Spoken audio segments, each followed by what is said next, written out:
because you never know when you're going to get inspired, and you never know when that inspiration to be a leader and a demonstration of what leadership looks like is going to come about. So I'm going to leave you the story this way. A little over a year ago, I was doing a keynote speech in Mexico City.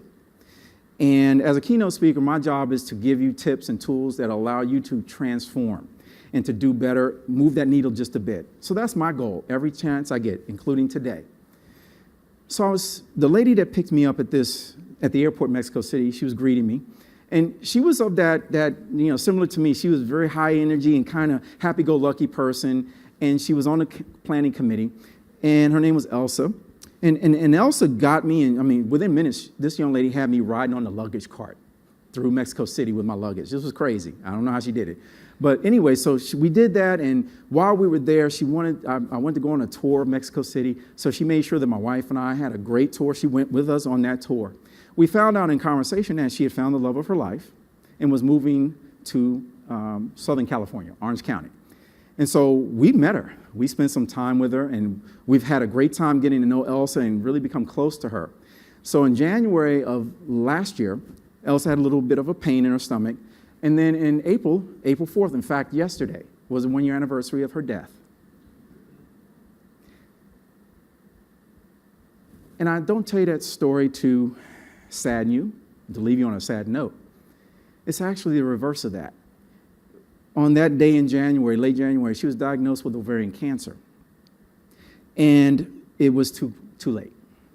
And so we supported her. She had no family in the States. We had become very close to her and her husband-to-be. And we spent a lot of time with her to the last day. And she died on April 4th of last year. And one of the things that was remarkable about Elsa Garcia Russo was that she flipped the script on all of us. At no point did she ever complain. At no point did she ever wish that things were different. In fact, she constantly was worried about how the rest of us would feel.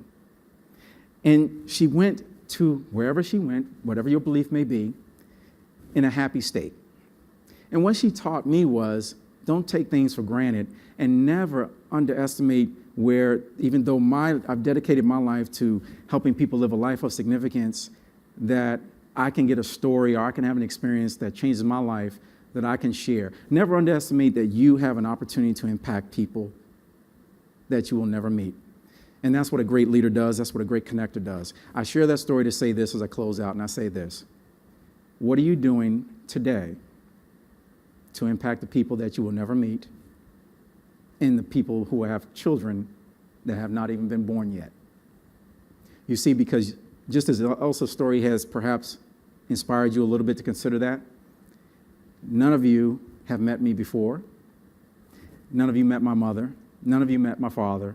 And yet, it is an honor to be able to come back and give back to people I will have never met before, and hopefully inspire you to connect with people so that you can attract and keep those people with you.